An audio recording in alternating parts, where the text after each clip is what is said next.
ចេញឈឺចាប់គ្រាន់តែមិនអាចនិយាយ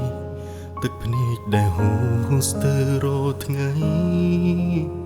បេះដូងរីងរៃឈឺពេលដែលចង់យំឬយំលាក់លៀមគេមិនអាចសំបីលឺសំឡេងដំណក់ទឹកភ្នែកហូរតតស្រង់ព្រោះឈឺសំខាន់ដោយពេលមួយដែលគេ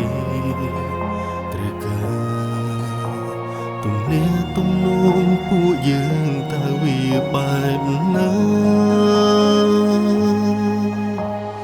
មើលនៅលើទង្វើក៏ដឹងម្នាក់នេះមិនសំខាន់មនុស្សដែលមិនធ្លាប់សំខាន់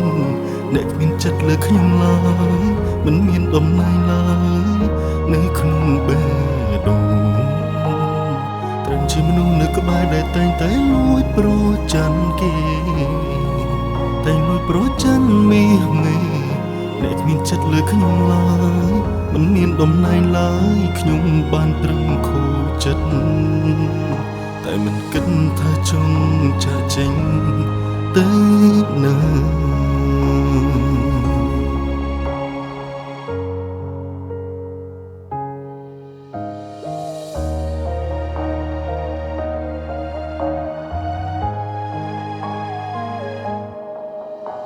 ពេលដែលចង់យំ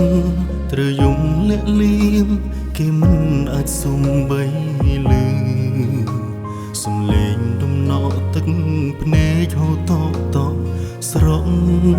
ព្រោះឈឺសំខាន់ដោយពេលមួយដែលគេ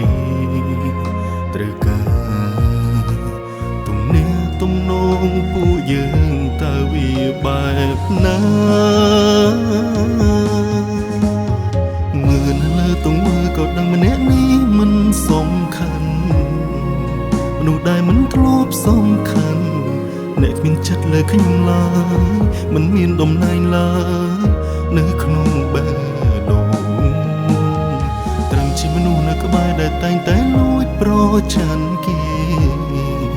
តែលួចប្រច័ណ្ឌមេអ្នកគ្មានចិត្តលើខ្ញុំឡើយមិនមានដំណែងឡើយខ្ញុំបានត្រឹមខូចចិត្តតែមិនគិតថាចង់ចាក់ចេញទៅណាព្រោះខ្ញុំអសាមន្តភាពឲ្យគេមានអារម្មណ៍សំណាងដែលមានខ្ញុំ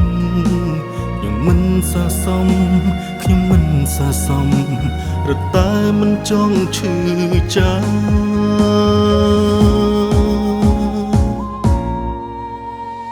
មើលនៅលើទង្វើក៏ដឹងម្នាក់នេះមិនសំខាន់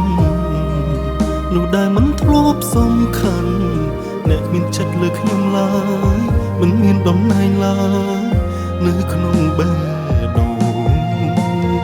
ត្រឹមជាមនុស្សនៅក្បែរដែលតែងតែលួចប្រច័ណ្ឌគេតែលួចប្រច័ណ្ឌមេអ្នកគ្មានចិត្តលើខ្ញុំឡើយមិនមានដំណែងឡើយខ្ញុំបានត្រឹមខូចចិត្តតែមិនគិតថាចង់ចាក់ចេញ